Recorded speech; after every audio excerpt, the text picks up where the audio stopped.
Bapak Ibu Saudara yang dikasihi Tuhan, mari kita lebih dulu berdoa sebelum kita merenungkan firman Tuhan.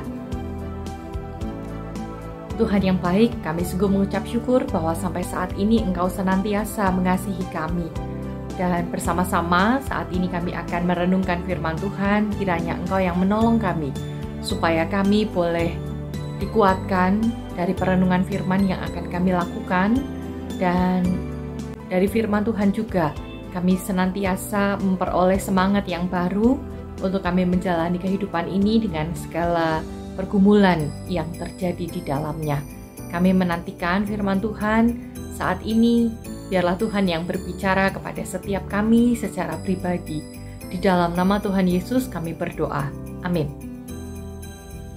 Bapak Ibu Saudara, saya mengajak kita untuk merenungkan satu bagian firman Tuhan dari Mazmur pasal 142 ayat 2 dan 3. Mazmur 142 ayat 2 dan 3. Dengan nyaring aku berseru-seru kepada Tuhan. Dengan nyaring aku memohon kepada Tuhan. Aku mencurahkan keluhanku ke hadapannya. Kesesakanku kuberitahukan ke hadapannya.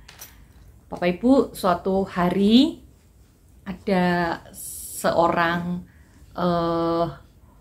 ibu gitu ya, yang ingin menghubungi temannya. Dia lama nggak jumpa dengan temannya. Biasanya mereka mengobrol gitu ya, tapi karena satu dan lain hal mereka lama nggak ketemu. Akhirnya si ibu ini menghubungi temannya via telepon gitu ya. Jadi apalagi ada banyak peristiwa yang dia alami gitu ya, baik itu di keluarga maupun secara pribadi, maka dia pengen cerita. Nah, diteleponlah temannya ini dengan tujuan dia tuh pengen curhat. Tapi ketika tersambung dan basa-basi gitu ya, pertama dilakukan kalau waktu sambungan telepon itu, ternyata malah belum sempat ibu ini menceritakan kisahnya, temennya udah cerita panjang lebar tentang pergumulan yang dia alami, bahkan sampai nangis-nangis segala gitu ya. Ibu ini jadi bingung. Awalnya mau curhat, malah dicurhati. Nah, peristiwa serupa mungkin juga pernah kita alami. Ya. Kita punya satu kebutuhan curhat, tapi malah kita tidak memperoleh apa yang kita harapkan, tapi sebaliknya orang lain juga punya kebutuhannya sendiri untuk curhat. Nah, ini manusiawi, mungkin terjadi di setiap kita karena kita ini makhluk sosial. Kita nggak bisa hidup sendirian. Tertutupnya seseorang, dia tetap butuh untuk mengeluarkan perasaannya. Ya, ada banyak metode, ada banyak hal yang bisa dilakukan seseorang untuk curhat. Ya, kalau orang yang ekstrovert, orang yang mudah mengungkapkan perasaan, mudah mengungkapkan pikiran, itu biasanya akan butuh orang lain untuk mendengarkan ceritanya. Ya, dia dengan mudah bisa menceritakan apa yang dia alami ke orang lain tanpa berpikir yang ribet. Ya, dia bisa curhat dengan mudah. Tapi mungkin ada orang-orang yang tidak mudah untuk curhat dan mengungkapkan perasaan atau pemikirannya. Biasanya orang-orang demikian mengungkapkan isi hatinya dengan cara yang berbeda, dengan sesuatu yang lebih tertutup gitu ya. Misalnya nulis puisi, nulis buku harian ya, dan mengungkapkan perasaannya dengan cara-cara yang berbeda, yang khusus gitu ya. Tapi semua itu menunjukkan bahwa sebagai manusia kita butuh ya mengungkapkan apa yang di dalam hati, kemudian kita keluarkan. Kenapa? Karena kalau semua itu disimpan, semua itu hanya dipendam untuk diri sendiri, kita bisa mengalami stres gitu ya, depresi, atau justru itu berdampak pada kesehatan fisik kita ya, karena pikiran dan hati yang tidak bisa dikelola dengan baik akhirnya itu mempengaruhi kondisi tubuh. Maka sebagai manusia kita perlu juga mengelola isi hati dan pikiran kita. Ketika dirasa mulai penuh gitu ya, mulai banyak hal yang harus dipikirkan, mulai nyesek di dalam hati, kita perlu mengeluarkan itu. Nah, berita baiknya buat kita, Mazmur 142, pemazmur juga memiliki pergumulan yang sama. Sebagai manusia, dia punya isi hati, dia punya pemikiran yang itu ternyata ditujukan kepada Tuhan. Dengan nyaring aku berseru-seru kepada Tuhan. Dengan nyaring aku memohon kepada Tuhan, ya. Ada kata dengan nyaring di sana. Artinya dari situ kita bisa melihat kesesakan yang dialami oleh pemazmur sudah sedemikian berat, dan itu dia serukan kepada Tuhan dengan nyaring. Artinya dia butuh didengar, dia butuh mengungkapkan isi hatinya kepada Tuhan. Aku mencurahkan keluhanku ke hadapannya. Ayat 3 bilang demikian. Kesesakanku ku beritahukan kepadanya.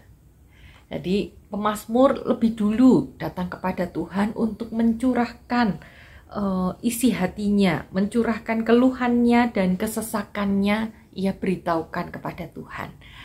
Kita juga bisa mempunyai kehidupan doa bersama dengan Tuhan yang isinya adalah tidak melulu permohonan ya, tetapi kita juga bisa mencurahkan apa yang kita rasakan di dalam hati, apa yang kita pikirkan, juga semuanya bisa kita serukan kepada Tuhan. Datang kepada Tuhan di dalam doa sebagai tempat curhat kita ya, karena Tuhan gak pernah curhat balik. Di dalam Tuhan, ketika kita mengungkapkan kesesakan kita, maka Tuhan menjanjikan kelegaan. Ya, marilah kepadaku semua yang letih, lesu dan berbeban berat, aku akan memberi kelegaan kepadamu. Ya, satu janji yang bisa kita pegang bahwa ketika kita letih, lesu, kita di dalam kesesakan, kita berseru kepada Tuhan, maka Tuhan akan memberikan kelegaan. Terlebih di situasi kita saat ini, di mana kita tidak dimungkinkan untuk leluasa bertemu dengan banyak orang. Mungkin juga mereka punya pergumulannya sendiri. Kita bisa datang kepada Tuhan. Yuk sama-sama berseru kepada Tuhan untuk setiap kesesakan yang kita alami. Kiranya Tuhan menolong kita, bahkan memberikan kelegaan ketika kita datang kepadanya di dalam doa. Mari saat ini kita berdoa. Tuhan Yesus, terima kasih Engkau menjadi satu pribadi yang menjadi tempat bagi kami untuk datang dan berseru. Ketika kesesakan itu kami alami, ketika ada banyak keluhan yang kami rasakan, Engkau Allah yang menyediakan dirimu menjadi tempat bagi kami untuk berseru. Dan di dalam Tuhan, sungguh kami bisa menemukan kelegaan. Segala keletihan dan kelesuan akan Tuhan ganti dengan kelegaan.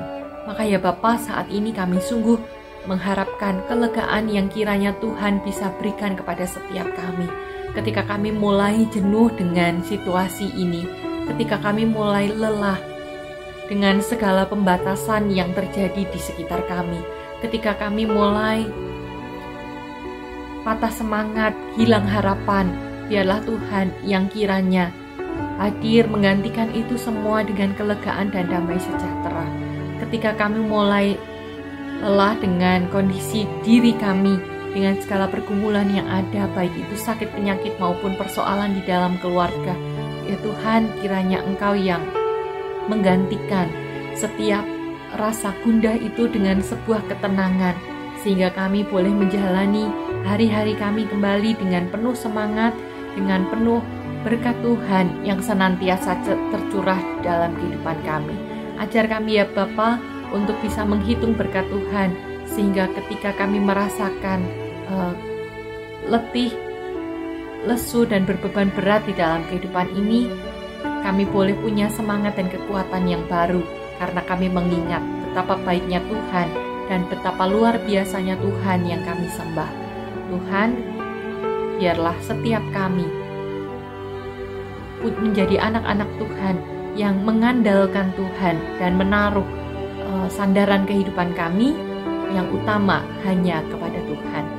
Engkau yang terus hadir di dalam kehidupan kami. Di dalam nama Tuhan Yesus kami berdoa. Amin.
Hidup ini sudah jadi berkah.